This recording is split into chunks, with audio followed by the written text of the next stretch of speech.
Bonjour et bienvenue dans votre revue de presse. Chaque semaine, je vous embarque au cœur d'une Afrique qui bouge, qui s'affirme et qui écrit sa propre trajectoire. Installez-vous et ensemble, plongeons au centre des faits, des avancées et des espoirs qui façonnent notre continent. Bénin, préparatifs électoraux, clarification politique et prestige culturel. Cette semaine, l'actualité béninoise se déploie autour de 3 temps forts. La publication par la Sénat de la liste des partis dont les dossiers sont complets pour les législatives de janvier 2026, la mise au point d'Éric Rondeté sur la polémique autour de son positionnement et un événement culturel d'envergure internationale, le procès de la Terre au cœur du festival Choc des légendes 2025. Selon Banuto, la Sénat a publié cette semaine une première liste de 5 partis ayant satisfait aux exigences de complétude de dossiers pour les législatives du 11 janvier 2026. Les formations retenues sont UPR, BR, les démocrates, FCBE et Moël Bénin. Une seule formation, la GSR, a été recalée pour irrégularité administrative, notamment l'absence de pièces essentielles dans son dossier. Le matinal BJ insiste sur le caractère strict de cette étape. La complétude n'est pas un détail, mais un verrou réglementaire incontournable qui conditionne tout le reste du calendrier électoral. De son côté, Bénin Web TV rappelle que cette liste n'est qu'un premier filtrage. Chaque candidature fera maintenant l'objet d'une étude approfondie de conformité avant la validation définitive. Cette phase crée ainsi un premier paysage politique. 5 partis en lice, 1 éliminé, et une élection qui s'annonce à la fois compétitive et sous haute surveillance institutionnelle. Ces derniers jours, une polémique agitait les réseaux sociaux et certains cercles politiques. Éric Rondeté allait-il être relégué ou sous-positionné sur la liste des démocrates pour les législatives ? Selon Bénin Web TV, le leader a mis fin aux spéculations en affirmant clairement qu'il a lui-même choisi de ne pas être en position titulaire. Une décision anticipée depuis plus d'1 an pour permettre à un autre cadre de représenter le parti et non un signe de conflit interne. La Nouvelle Tribune décrit cette sortie médiatique comme un effort de maîtrise de la communication interne, un rappel que le parti veut entrer dans la bataille électorale avec une équipe soudée et une image de cohésion. Pour Banuto, cette clarification était nécessaire pour ramener la sérénité dans un environnement politique où chaque détail, chaque position peut déclencher une tempête. En résumé, une polémique désamorcée, un leader qui se veut stratégique et un parti qui entend préserver son unité à l'approche d'un scrutin déterminant. Du côté culturel, selon Financial Afrique, Cotonou accueille les 28 et 29 novembre la 5e édition du festival international Choc des légendes, sous le thème « Le procès de la Terre ». L'événement se tient au Sofitel Marina Hotel & Spa, réunit donc des acteurs influents de la culture, de l'entrepreneuriat et du leadership pour un grand rendez-vous d'éloquence et de réflexion autour des enjeux environnementaux et de la durabilité. Le matinal rappelle que le festival ambitionne de positionner le Bénin comme un pôle majeur de débat intellectuel en Afrique francophone en donnant à la jeunesse, aux leaders et aux experts un espace d'expression unique. Pour sa part, Banuto BJ souligne le caractère hybride de l'événement, à la fois artistique, stratégique et citoyen. Le procès de la Terre vise à interroger la gouvernance écologique mondiale tout en mettant en lumière les initiatives béninoises.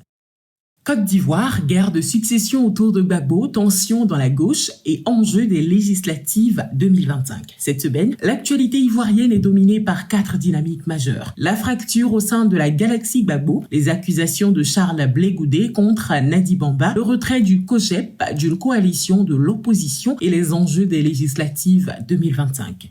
Selon Jeune Afrique, Charles Blé Goudé a publiquement accusé Nadi Bamba de diriger dans l'ombre le PPACI et de limiter son accès à Laurent Gbagbo. Il évoque un contrôle quasi total de la communication et de l'organisation interne, affirmant que l'ancien président n'est plus consulté librement. Afrique précise que ces accusations révèlent des tensions profondes dans la succession politique de Gbagbo et que cette guerre froide pourrait avoir des répercussions sur la cohésion de la gauche ivoirienne. APA News note que Blé Goudé considère ces manœuvres comme un détournement des valeurs historiques du FPI et menace d'engager des recours pour rétablir la vérité. D'après Fraternité Matin, le COJEP, dirigé par Blé Goudé, a annoncé son retrait de la coalition CAP Côte d'Ivoire. La décision est motivée par l'impossibilité de poursuivre une collaboration sincère après la présidentielle de 2025. Le quotidien souligne que ce retrait illustre une volonté de Blé Goudé de se repositionner politiquement en consolidant son influence sur ses partisans et en se démarquant des divisions internes de l'opposition. Afrique ajoute que cette décision fragilise la coalition et modifie le rapport de force à quelques semaines des législatives, renforçant les incertitudes sur l'unité de la gauche ivoirienne. Selon Jeune Afrique, les révélations de Blé Goudé mettent en lumière des conflits de gouvernance au sein du PPACI et du COJEP, ainsi qu'une exclusion progressive des cadres historiques non alignés avec Nadi Bamba. APA News note que certains candidats aux législatives proches de Nadi Bamba représentent un renouvellement stratégique et générationnel du courant Gbagbo, ce qui pourrait remodeler durablement la scène politique de l'opposition. Fraternité Matin rappelle que Blé Goudé insiste sur la nécessité de préserver l'identité et la cohérence de la gauche face à ce qu'il considère comme un conglomérat affaiblissant l'influence de Gbagbo. Le quotidien rapporte que les législatives 2025 s'annoncent cruciales pour mesurer la capacité de la gauche à se recomposer. Les tensions internes pourraient influencer le vote des militants historiques, provoquer des abstentions ou générer des dissidences. Jeune Afrique souligne que les alliances et candidatures autour de Nadi Bamba pourraient changer la dynamique électorale, offrant à certains candidats un avantage stratégique mais accroissant les risques de fracture au sein du parti. APA News conclut que ce scrutin ne sera pas seulement un vote local. Il servira de révélateur de la santé politique de la gauche ivoirienne et de l'influence réelle de ses leaders historiques. Cameroun, Chiroma Bakary en exil, boycott des régionales et enjeux post-présidentiels 2025. Cette semaine, l'actualité camerounaise est marquée par 4 dynamiques majeures. L'exil du chef de l'opposition Issa Chiroma Bakary en Gambie, les raisons de ce choix, son appel au boycott des élections régionales et les tensions autour du deuxième round politique post-présidentiel. Selon Reuters, Issa Chiroma Bakary a fui le Cameroun pour se protéger après la réélection contestée de Paul Biya.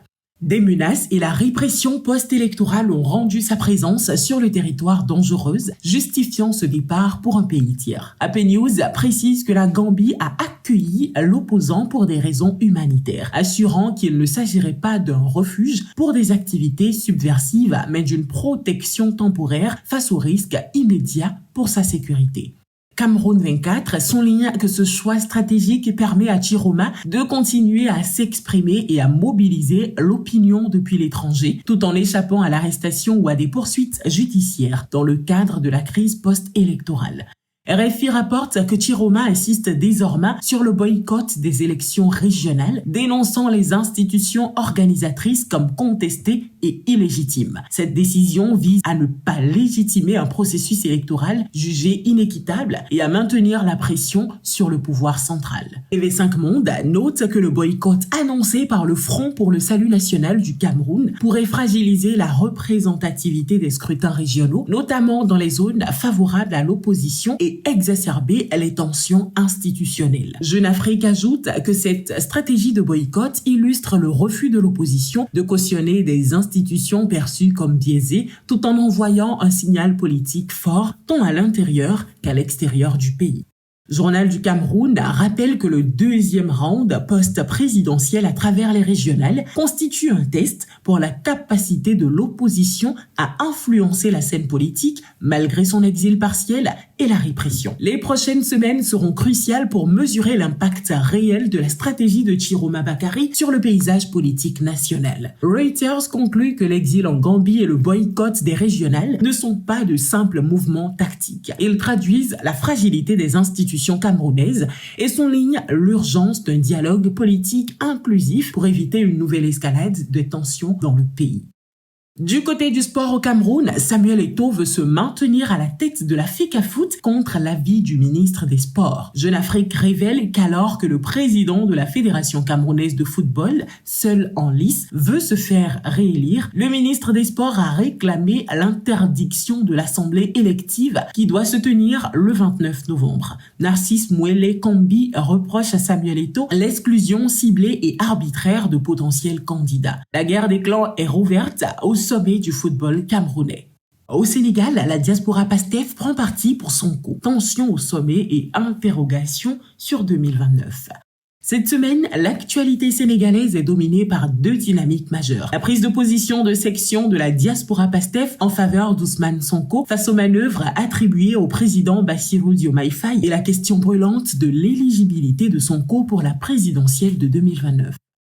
Selon Jeune Afrique, plusieurs coordinations de la diaspora ont publié des déclarations publiques soulignant leur soutien total à Ousmane Sonko, estimant qu'il reste le porte-voix du projet de rupture incarné par PASTEF et appelant à la mobilisation des Sénégalais de l'extérieur. Ces prises de position ciblent implicitement la montée en influence de Diomaye et expriment une défiance vis-à-vis de décisions perçues comme éloignées des engagements initiaux du parti. CNews rapporte que des sections établies en Europe, en particulier en Italie et en Suisse, ont dénoncé ce qu'elles considèrent comme un risque de récupération du mouvement par des officiers politiques proches du président. Dans plusieurs communiqués, la diaspora appelle à la préservation de la ligne politique originelle du PASTEF et exige que soient respectés les statuts et la place des cadres historiques au sein des organes du parti. RFI analyse pour sa part les conséquences institutionnelles de ce bras de fer. La crise entre les deux têtes de la majorité risque d'affaiblir la gouvernance et de provoquer une polarisation interne si un mécanisme de dialogue et d'arbitrage n'est pas trouvé rapidement. Sur le fond, le conflit s'illustre par des décisions de nomination et de relais du pouvoir qui ont été perçues comme des désaveux, provoquant réaction et contre-réaction au sein des instances du parti. Pour certains cadres de la diaspora, il s'agit d'un signal d'alerte. La garde-fou qui devrait assurer la cohérence du mouvement serait en train de s'affaiblir, ouvrant la voie à des recompositions locales et internationales. D'un autre côté, la question de l'éligibilité d'Ousmane Sonko en 2029 reste au cœur des débats. Jeune Afrique rappelle que l'ancien leader de l'opposition traîne plusieurs affaires judiciaires et condamnations antérieures qui, selon certains juristes, pourraient constituer des obstacles procéduraux à une candidature. Toutefois, aucune décision définitive d'inéligibilité n'a été actée à ce jour. Les analyses publiées indiquent que l'issue dépendra de plusieurs facteurs: l'évolution des procédures judiciaires en cours, l'interprétation par le Conseil constitutionnel des critères d'éligibilité et la capacité politique de Sonko et de PASTEF à maintenir une unité mobilisée autour d'une stratégie de défense et de légitimation.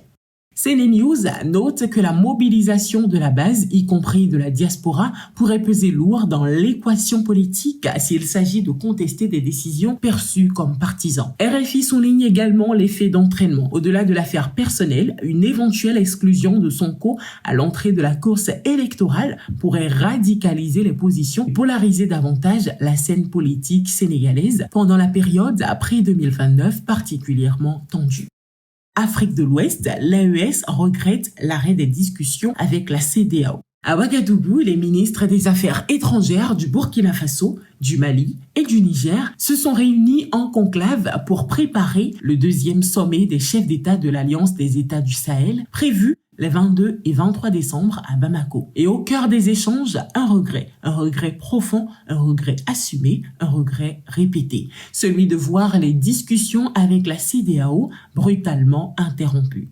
Selon APA News, c'est le ministre malien Abdoulaye Diop qui présidait la rencontre qui a porté la voix du collectif. Pour lui, la CEDEAO n'a pas donné suite aux engagements pris à Abuja en juin. RFI rappelle que cette rupture ne tombe pas du ciel. Elle s'inscrit dans un cycle de tensions qui remonte au retrait progressif des 3 pays sahéliens de l'organisation ouest-africaine. Une divergence de vision, de méthode, mais aussi de priorités sécuritaires. Quant au Monde, le quotidien souligne que cet arrêt brutal du dialogue fait peser de lourdes incertitudes sur des dossiers essentiels. La coopération en matière de sécurité, l'intégration économique, la libre circulation et même la capacité des États sahéliens à construire de nouvelles alliances hors du cadre traditionnel ouest-africain.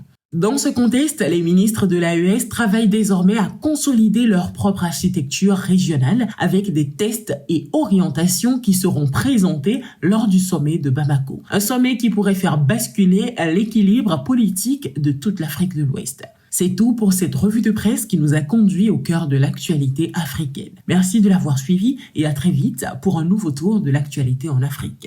C'était Dr Coralie Pognon avec à la réalisation Coach Auréliata.